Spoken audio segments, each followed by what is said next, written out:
Ok, donc j'ai bien compris, le montage vous avez rien à branler. Donc voilà, donc ça c'est dit. Donc salut tout le monde, c'est Exact Racing, aujourd'hui on se retrouve pour la review de SmackDown, donc du premier SmackDown de l'année. Donc avec notamment le match pour le titre intercontinental et Breezango contre American Alpha, je pense que c'est les deux moments phares du show, bien sûr. Donc on se retrouve aujourd'hui pour cette petite review. Donc comme je viens de le dire, apparemment le montage vous avez rien à branler, donc je vais pas me prendre la tête. Je ne vais pas en faire de gros montage de gros montage. Ça évitera que j'oublie des trucs comme ça. Donc voilà, donc pour ce genre de vidéo, on évitera les montages, puis j'en ferai pour les previews de pay-per-view, reviews de pay-per-view, bref, plus grosse vidéo, les choix hebdo, on se contentera de ma gueule. Donc, qu'est-ce que je voulais vous dire, voilà, donc ça c'est pas du tout une pique pour Cora avant que je me fasse engueuler, hein, je vous connais, hein, on fait des dramas assez vite, hein, on est une petite communauté de 42 là, et on fait des dramas tous les 2 jours, hein. C'est de regarder mes vidéos quand il n'y en a pas, merci. Donc, on commence par le premier segment du jour. Donc le segment du Miz. Alors, cette rivalité, honnêtement, je la sens pas avec l'histoire de Renee Young. Non, merci. L'histoire de Renee Young, non merci. L'histoire de Maryse non plus d'ailleurs. Hein. Il y en a beaucoup qui disent que Maryse c'est une très bonne catcheuse. Alors bonne peut-être, catcheuse non. Donc voilà, à ce niveau-là, on n'est pas gâté hein, dans cette rivalité. Donc à ce niveau-là, c'est dommage. Le segment, il est hyper vite fait, il est bâclé, le truc, il est hyper court. Ambrose, il est censé être fou, il se prend une claque de Maryse, il... à foutre. Donc si vous voulez faire un mec fou, mettez le heal. Soyez pas trop con. Avec Austin, ça marchait parce qu'il était en rivalité avec Vince. La DX, pareil. Là, aux dernières nouvelles, pas en rivalité avec Triple H ou avec Vince. Donc voilà, il va falloir faire quelque chose les mecs. Donc voilà, donc j'accorde les points bien sûr comme d'habitude. Là, vous ne devez pas du tout voir à quoi ça ressemble, mais là j'ai mon tableau des points donc pour tout le long du mois. Donc ce segment, bien sûr, je lui mets Peanuts, 0. Forcément. Donc 0. Donc on va passer au segment suivant, donc qui est Dolph Ziggler contre Baron Corbin. Alors le match il était ennuyant, il était boring, il était long. Bon, pas grand chose, tout ça pour amener donc le heel turn de Ziggler qui, vu la réaction du public, c'était plutôt un face turn ou un catch de Money in the Bank, je sais pas trop. Et il n'y a pas eu de hype autour de Ziggler. Donc Ziggler Corbin, donc voilà, donc ça c'était pas intéressant, donc on va se focaliser sur ce qu'il y a eu après plutôt. Corbin on va voir plus tard dans la soirée, et après donc il y a Kalisto qui est venu. Alors avec, il arrive, il vient défendre Ziggler, et Ziggler lui met un super kick, et il lui dit qu'il a besoin de l'aide de personne, alors qu'il vient de perdre, hein, bien sûr, il vient de perdre. Il turn donc du Miz, assez... Alors je sais pas, peut-être qu'ils veulent mettre Cena champion et faire une rivalité entre le Miz et Cena. Une rivalité Kalisto-Miz, ça a aucun sens. Alors une rivalité Kroos-Ziggler, ça peut... pourquoi je dis Miz Kalisto-Ziggler, ça n'a aucun sens. Et alors Kroos-Ziggler, ça peut être bien, mais alors... pourquoi? Quel motif? Qu'est-ce qui vous pousse à faire ça, les mecs? Donc voilà. Donnez votre avis sur le turn de Ziggler dans les commentaires. Donc voilà. Donc du coup bien sûr toujours pas de points, 0 sur 2, très bonne note pour SmackDown. On a beau critiquer Raw, la SmackDown cette semaine ils ont fait fort avec le deuxième match de la soirée, donc oui le deuxième match de la soirée, troisième segment, Becky Lynch contre Luchadora, waouh. Alors c'est plutôt cool, hein, c'est plutôt cool, c'est moins long au moins, c'est plutôt bien fait je trouve, c'est plutôt bien amené, donc on a la Luchadora qui affronte Becky Lynch, puis après la Luchadora part sur le ring, on a un échange, on se doute bien que c'est elle, que c'est plus elle, vu la vitesse à laquelle elle revient sur le ring. Et donc là, c'est Bliss. Du coup, après, Bliss perd le match. S'acharne sur Becky. Pour qu'après, la Luchadora vienne en aide à Bliss. Et qu'elle tabasse tous les deux concrètement Becky. Donc voilà, c'est le segment plutôt quand même pas trop nul. Ça alimente la rivalité. Voilà, moi j'aime bien qu'il fasse un peu durer le suspense avec la Luchadora. Plutôt cool.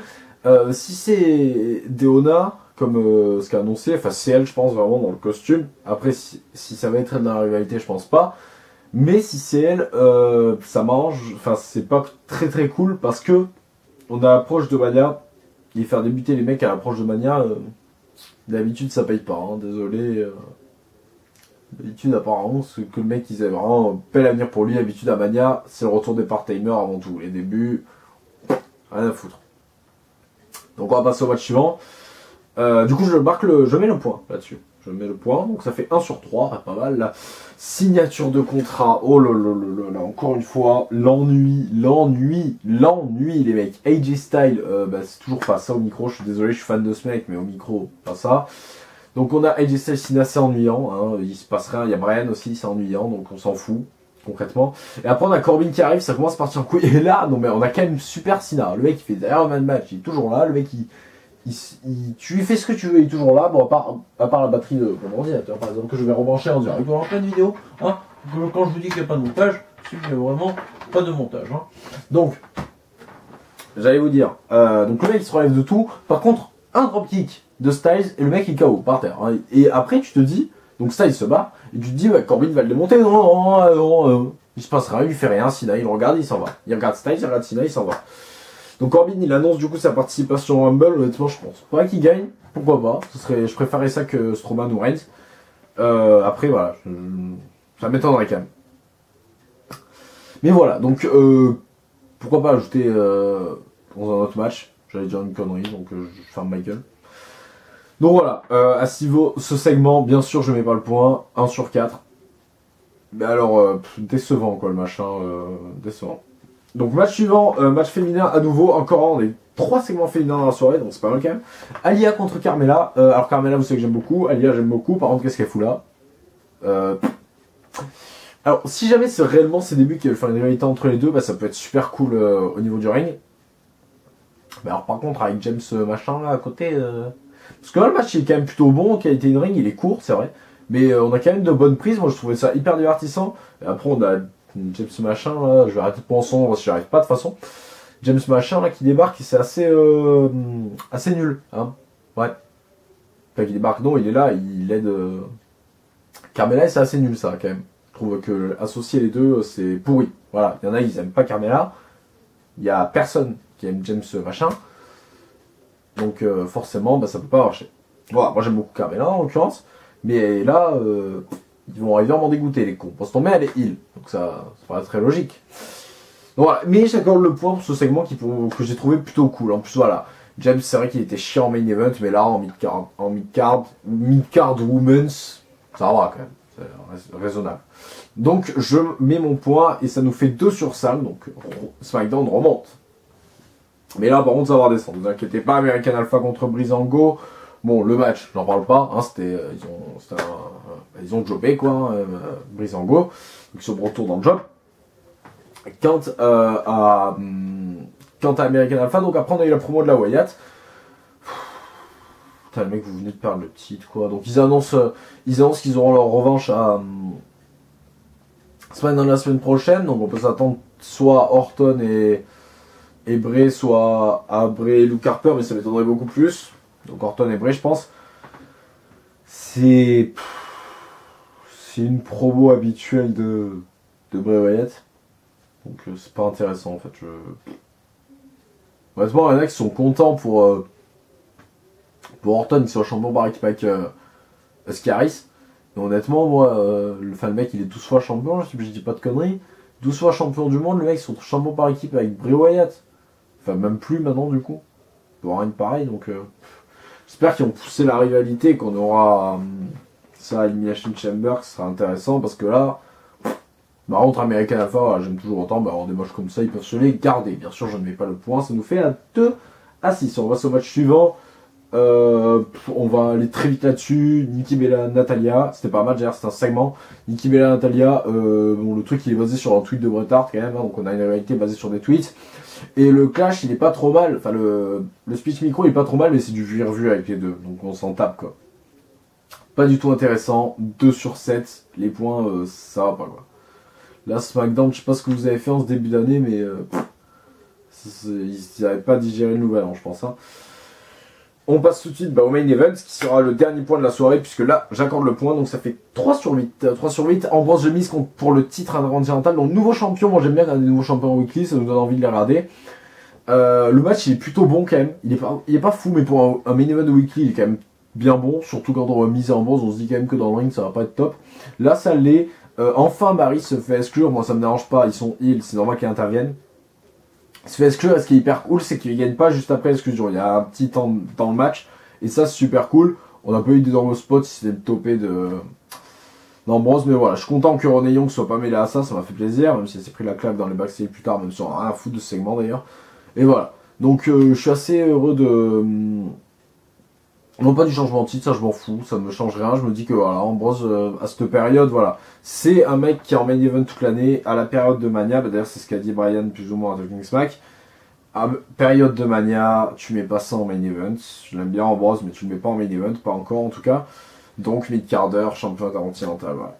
Donc voilà, bref, moi je crois que c'est tout ce que j'ai à vous dire. Je vais vous dire à bien tard. Est-ce que je vous ferai une review de 205 live, j'en sais rien, mais par contre, il y a New Japan, ça je vous en parlerai.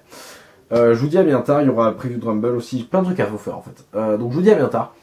Et voilà, je sais pas quoi vous dire de plus, si ce n'est à bien tard, et à demain je pense, hein, de toute façon, ouais, je pense que demain je serai là, pour vous faire une petite vidéo. Un peu mieux sûrement, j'espère. Et vendredi aussi, samedi aussi, dimanche aussi, bientôt un nouveau match de la TPW, ça sera cool. Bon allez bref, je vous dis à bien tard, et c'est tout, voilà. Je suis un peu fatigué, je crois que ça se voit. Pour ça aussi que je vous fais pas trop de montage en ce moment. J'ai pas trop envie. La fatigue. Mais j'ai envie de vous divertir en même temps et d'avoir vos avis dans les commentaires. Ou même ailleurs d'ailleurs, je vous dis dans les commentaires. C'est pas pour être putaclic. Si vous me tweetez, moi ça me va aussi. Voilà. Je vous ai parlé du drama tout à l'heure. Je vais quand même conclure là-dessus. J'avais mis un tweet moi aussi au sujet de Cora. Faut pas le prendre mal, putain de merde. Sérieusement, donc je vais pas me prendre la tête 1000 ans là-dessus. J'ai pas répondu au tweet qu'elle a mis sur Mehdi parce que je m'en tape concrètement. Après voilà, moi je la félicite pour avoir quand même réussi à récolter 1500 €, si je dis pas de conneries. Un peu plus, bon un truc du genre. Voilà, bon elle a 5000 abonnés, ça veut dire que si 5000 personnes donnent ne serait-ce qu'un euro, elle peut les avoir tranquillement, donc c'est cool. Moi je pense que si je fais un Tipeee, je récolte pas 2 balles. Pourtant des fois j'en ai bien besoin. Après voilà, moi je lui ai même envoyé une vidéo pour lui souhaiter une bonne année. Elle n'a pas répondu. Mais voilà. Je crois que c'est tout ce que j'ai à vous dire. Je vais vous dire à bien tard. C'est tout. Voilà. Je fais des bisous. Allez, à bien tard.